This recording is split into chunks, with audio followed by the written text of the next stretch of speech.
Now this is the question of lease India's 116 leases. Lessee enter into 10-year lease of 5,000 square meter of office space at the beginning of 6th year. मतलब 6th year की beginning पे 1 2 3 4 5 होने के बाद छठे year की beginning पर Lessee and lessor agree to amend the original lease remaining 5 years to reduce the lease payment from 1 lakh to 95,000 per year. Interest rate implicit in the interest cannot be readily determined. Lessee incremental borrowing rate commencement rate is 6%. Lessee incremental borrowing rate at the beginning of the year of 6 is 7%. 6th year की beginning पे ये 7% था, उससे पहले 6% था. ठीक है. Annual lease payment are payable at the end of the year. तो जो पेमेंट होगा वो एंड ऑफ द ईयर होगा. End of the year. ठीक है. समरी देख लेते हैं क्वेश्चन की क्या कह रही है. Summary of question. A 10-year lease is modify at the beginning of the 6th year. मतलब छठे ईयर साल की बिगिनिंग में मॉडिफाई हो गई. Reduce annual payment from 1 lakh to 95,000. तो जो 1 लाख की एनुअल लीज पेमेंट थी वो रिड्यूस होकर 95,000 हो गई.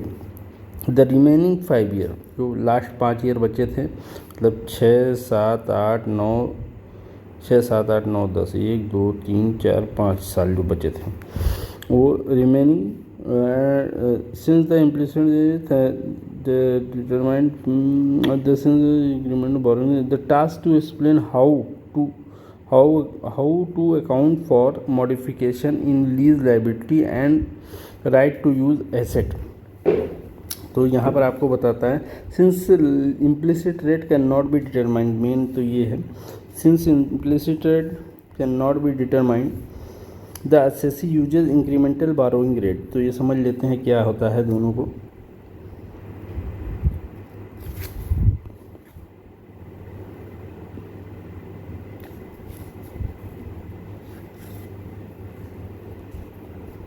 देखिए यहाँ पर इम्प्लिसिट रेट के बारे में बताया है, थोड़ा सा हम समझ लेते हैं.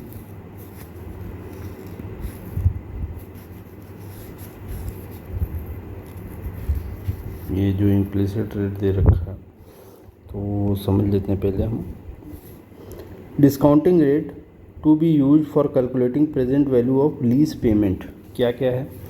First priority and second priority. Implicit rate in the lease contract lessor IRR. Lessor की जो IRR है, it's the rate at which present value of lease payment made by the lessee plus present value of unguaranteed residual value is equal to fair value of asset under lease. Second priority क्या है. Incremental borrowing rate of lease. Incremental borrowing rate of lease, ये second priority है. अगर ये नहीं रहेगा available, first वाला अगर ये नहीं अवेलेबल रहेगा तो इसको लेकर हम काम करेंगे. ठीक है. डिस्काउंटिंग रेट के लिए चलिए आ जाते हैं क्वेश्चन में. तो इसके लिए सबसे पहले हम जो है आपको बनाने पड़ेगा आपको इन द गिवन के lease calculate for ROU asset and lease liability before modification. तो हम सबसे पहले 1 2 3 4 5 6 ईयर की बिगिनिंग तक जो है यहाँ पर ओपनिंग बैलेंस लीज लायबिलिटी की ले लेंगे. ठीक है.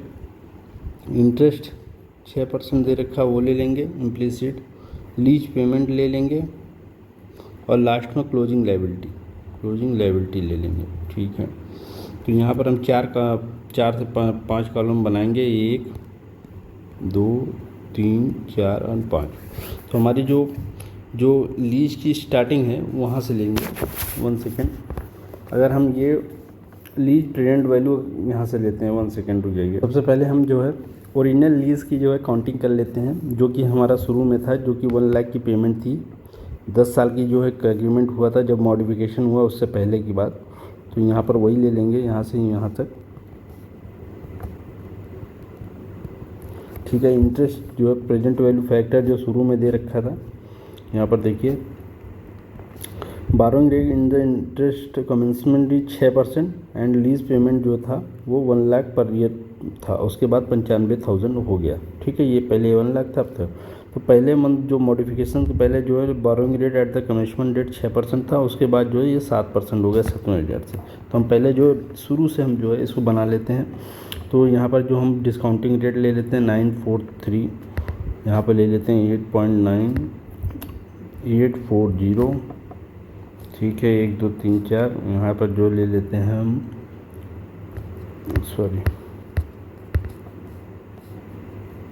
जो है ये 0.792, उसके बाद जो है 747, उसके बाद ले लेते हैं 75.5, 665, 627,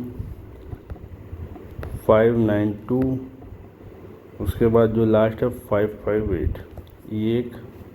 1 2 3 4 5 6 7 8 9 10 हो गया।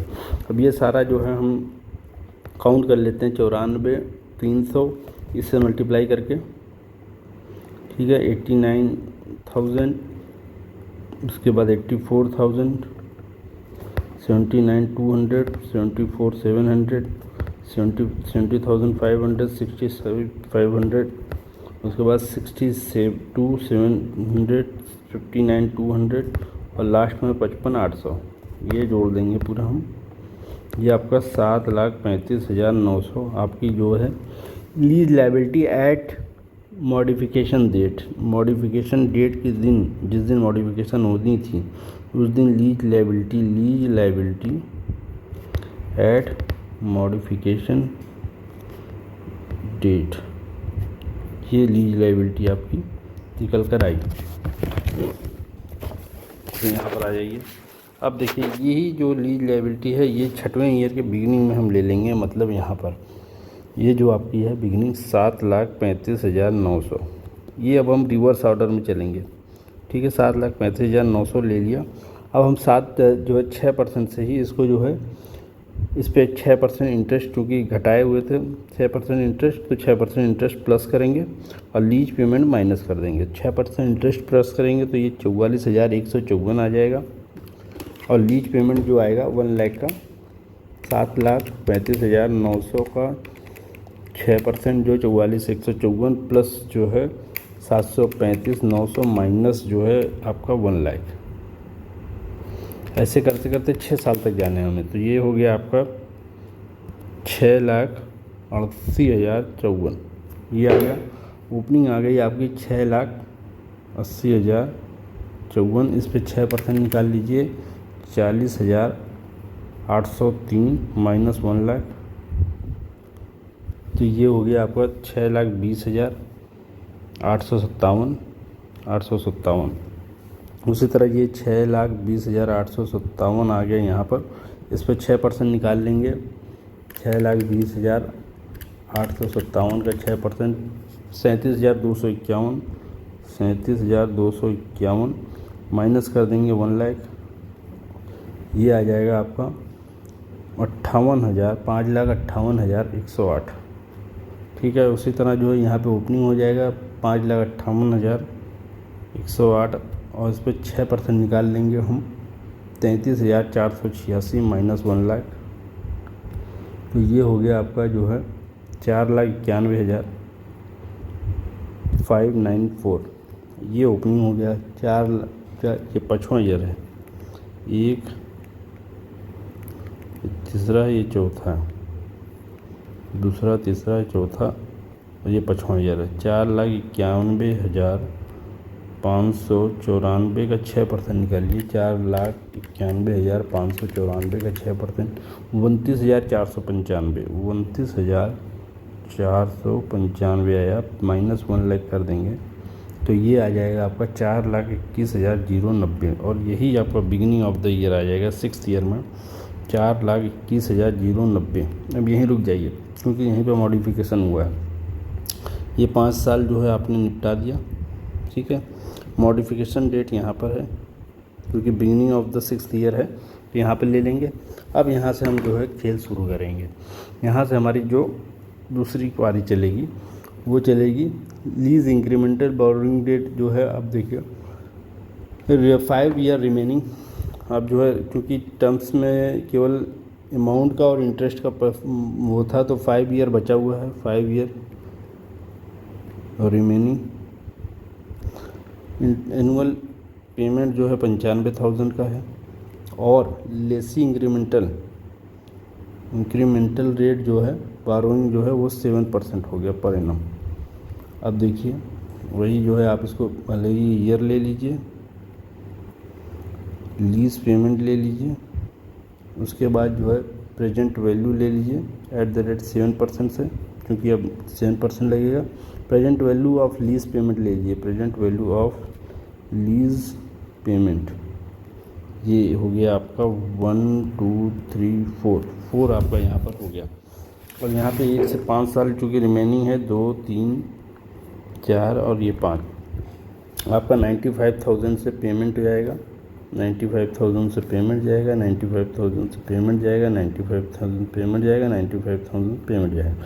7% का डिस्काउंटिंग फैक्टर ले लीजिए, ये डिस्काउंटिंग फैक्टर है। डिस्काउंट करके इसकी जो वैल्यू है, आप चाहो तो ऐसे भी निकाल सकते हो, 95 इंटू 7% से निकालोगे, यहाँ पर जो आएगा 935,9873816,763 और 713, तो ये जो करोगे आप, ये हो जाएगा 88,825, ये होगा 82,935, ये होगा 77,520, ये हो जाएगा 72,485 और ये होगा 67,735। ये जोड़ दोगे टोटल तो 389,500, ये आपकी जो है आ जाएगी lease recognise difference between carrying amount and modified liability, ठीक है। इसमें जो है ये हमारी जो आ गई आपकी, ये हमारी आ गई carrying amount of modified liability, ये हमारी मॉडिफाइड लायबिलिटी है। अब इसमें से इमीडिएट बिफोर मॉडिफिकेशन जो है वो घटा देंगे, इसमें से घटा देंगे इमीडिएट बिफोर मॉडिफिकेशन, मतलब जो हमने मॉडिफिकेशन से पहले की लायबिलिटी है उसको घटा देंगे। मॉडिफिकेशन 4,21,990, ये घटा देंगे तो हमारे पास आ जाएगी 31,590 की जो है राइट टू एसेट, 31,590, 389,500 माइनस 421,090, ये आपकी जो है राइट टू एसेट आ गई, right to use of assets. अब देखिए इसमें जो हमारी जो है एसेट आई है, अब इससे हम क्या करेंगे, इससे हम लायबिलिटी अपनी रिड्यूस कर लेंगे। Decrease in lease liability on remeasurement, ये जो हमारी पहले की लायबिलिटी थी, ये मॉडिफिकेशन से पहले की लायबिलिटी बिफोर और ये आफ्टर, तो इसमें जो इतने की जो हमारे पास लायबिलिटी कम हुई है 31,571 रुपये की, 91 रुपये की, जो भी something. Accounting treatment because modification reduce the future lease liability and does not increase scope the lease remeasure lease liability of present value new payment and recognise the difference as an adjustment of right to use assets reduce the assets, ठीक है। Journal entry होगी, liability debit हो जाएगी और आपका credit हो जाएगा right to use assets, ठीक है ना। As a result new opening lease liability इतना आ जाएगी एंड असेट रिड्यूस इतना हो जाएगा। यहाँ पर एक्सट्रैक्ट ऑफ बैलेंस शीट आपको दिखा दें हम, एक सेकेंड। यहाँ पर अब देखिए, जब सब्सिक्वेंट अकाउंटिंग एंट्री जो होगी, ये जो आएगी मेन हम दिखा देते हैं। सब्सिक्वेंट अकाउंटिंग एंट्री जो नई मॉडिफिकेशन है, न्यू मॉडिफिकेशन हुई है 6% वाली, 6% वाली जो मॉडिफिकेशन हुई है। New liability of the opening जो है ये हो जाएगी 95,000 से, ये आपकी ओपनिंग आ जाएगी। जो यहाँ पर क्लोजिंग थी, यहाँ पर ये 389 518 389 518, ठीक है। इस पर इंटरेस्ट जाएगा 7% से और पेमेंट 95,000 की आ जाएगी और एंड में ये जो आ जाएगा, ठीक है। ये इंटरेस्ट है 7%, ये पेमेंट है और ये जो है क्लोजिंग बैलेंस है। लास्ट में आपकी 10वें जो नील हो जाएगी 1 2 3 4 5। Interest each year opening balance 7%, rounding off near this corresponding figure. Record interest expense debit 27,200 जो है 66 रुपये से। क्रेडिट लीज लाइबिलिटी जो है इसकी जो है मान लीजिए इंटरेस्ट डेबिट कर दिया 27,266, तो और 2 कर देंगे हम लीज लाइबिलिटी, ये जो है इससे हम जो है अपनी लीज लाइबिलिटी बढ़ा देंगे। तो record eight the end of the lease liability जितना लीज है 95,000 एंड क्रेडिट बैंक जितना पेमेंट हो जाएगी आपकी जो है लीज लाइबिलिटी डेबिट हो जाएगी पेमेंट करने पर 95,000 से और 2 बैंक हो जाएगा 95,000 से, ठीक है। समरी देख लीजिए, लाइबिलिटी रिड्यूस इतना था, decrease in applied assets, subsequent interest remeasured and this.